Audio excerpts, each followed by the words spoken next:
On considère que les forêts tropicales absorbent du carbone à plus grande échelle. Mais nous savons également que les forêts boréales, que l'on trouve au nord du Canada et en Russie, sont aussi d'importants puits de carbone.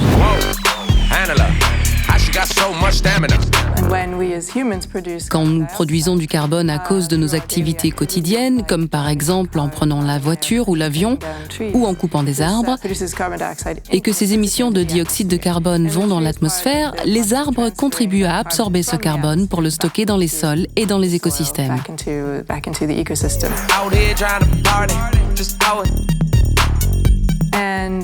Cela se passe en partie grâce au processus de photosynthèse, dans lequel, au niveau de la surface des feuilles, il y a un échange qui s'opère.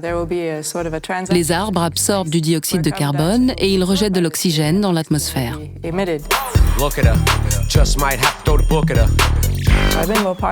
Une partie du carbone absorbé sert à la croissance des arbres, particulièrement les plus jeunes. Et c'est donc pour cela qu'on peut parler de puits de carbone.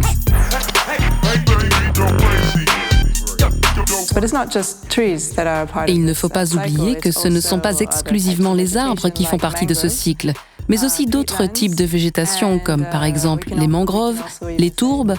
Nous pouvons aussi citer les sols qui stockent plus d'un tiers du CO2 présent dans l'atmosphère.